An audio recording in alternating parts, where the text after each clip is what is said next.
Hi hello, എൻ്റെ ഒരു പുതിയ വ്ളോഗിലേക്ക് എല്ലാവർക്കും സ്വാഗതം. നാട്ടിൽ നല്ല മഴയാണ്. നമ്മൾ പിന്നെ മഴയൊന്നും വകവയ്ക്കാതെ രാവിലെ ഉറക്കണീറ്റു, ഒരു ചായയൊക്കെ കുടിച്ച് നേരെ നമ്മൾ പാടത്തേക്ക് ഇറങ്ങി. നമ്മളെ പോത്തുകുട്ടന്മാരൊക്കെ ഒന്ന് മേയുന്നുണ്ട്. പിന്നെ ചെറിയ രീതിക്ക് മഴ ചാറുന്നുണ്ട് കേട്ടോ. ഇന്നലെ രാത്രി നല്ല മഴയായിരുന്നു, അതുകൊണ്ട് പാടത്ത് നല്ല രീതിക്ക് വെള്ളം കയറിയിട്ടുണ്ട് കേട്ടോ. പിന്നെ ഇപ്പോൾ നമ്മൾ നേരെ പോകുന്നത് നമ്മൾ ഉടക്കുവല വെച്ച സ്ഥലത്തോട്ടാണ് പോകുന്നത്. ചില ആൾക്കാർക്ക് അറിയാമായിരിക്കും എന്താണ് ഉടക്കുവല എന്നുള്ളത്. ഈ നാട്ടിൻ പ്രദേശങ്ങളിൽ സാധാരണ ഈ തോട്ടിൽ നിന്ന് അത്യാവശ്യം ഈ മീനുകൾ പാടത്തേക്ക് കയറാറുണ്ട് കേട്ടോ. അപ്പോൾ ആ സമയത്ത് വെക്കുന്നതാണ് ഈ ഉടക്കുവല. പിന്നെ ഞാൻ രാത്രി നല്ല രീതിക്ക് ഒരു വലിയ വരാൽ കയറിയിട്ടുണ്ടായിരുന്നു. അപ്പോൾ അത് ചെറുതായിട്ട് കടിച്ച് പൊട്ടിച്ചിട്ടുണ്ട് വല. പിന്നെ വലയ്ക്ക് നല്ല സൈസ് ഉള്ളതുകൊണ്ട് വലിയ കുഴപ്പമില്ല, നല്ല സൈസുള്ള മീനുകൾ കയറും. പിന്നെ പെട്ടെന്നായിരുന്നു മഴ പെയ്തത്.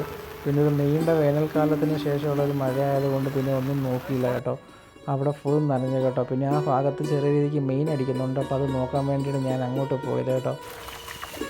നമ്മൾ നേരെ പോയത് പറമ്പിലേക്കാണ്. അത്യാവശ്യം വെള്ളം നിറഞ്ഞ് പറമ്പിലേക്ക് ഒഴുകുന്നുണ്ട്. പിന്നെ ഈ ഒഴുക്ക് തടസ്സപ്പെടുത്താനായിട്ട് ചില ഓലകളും അതും ഇതൊക്കെ കിടക്കുന്നുണ്ട്. അപ്പോൾ അത് നമ്മൾ മെയിനായിട്ട് മാറ്റാനായിട്ടാണ് കേട്ടോ പോയത്, പറമ്പിലേക്ക് ഇറങ്ങിയത്.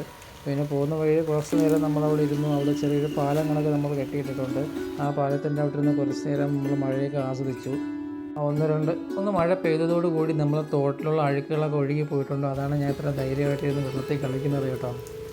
ചാഞ്ഞിരിക്കുന്ന കൊമ്പുകൾ വെള്ളത്തിൽ വീണ് വെള്ളത്തിൻ്റെ ഒഴുക്ക് തടസ്സപ്പെടുത്താനുള്ള ചാൻസ് കൂടുതലാണ്.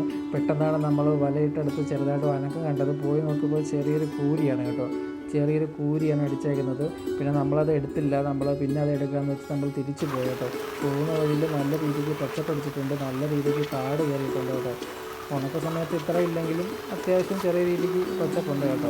പക്ഷേ 2-3 മഴ പെയ്യുമ്പോൾ തന്നെ നല്ല രീതിക്ക് വയലിൽ പോച്ച കയറി തുടങ്ങും കേട്ടോ. നമ്മൾ മാത്രമല്ല, എല്ലാ ജീവജാലങ്ങളും മഴ ആസ്വദിക്കാറുണ്ട്. ഈ രീതിക്ക് കാറ്റടിക്കുന്നുണ്ട്. ഈ കാറ്റടിക്കുന്ന സമയത്താണ് ഈ തുമ്പികളൊക്കെ ധാരാളം ഇറങ്ങുന്നത്, കണ്ടില്ലേ? നമ്മളത് കാണാൻ സാധ്യതയില്ലാത്ത കുറേ ജീവജാലങ്ങളൊക്കെ ഇവിടെ ഉണ്ട് കേട്ടോ. പിന്നെ കൊക്കുകൾ ഇഷ്ടം പോലെ ഇറങ്ങിയിട്ടുണ്ട് ഇര പിടിക്കാനായിട്ട്.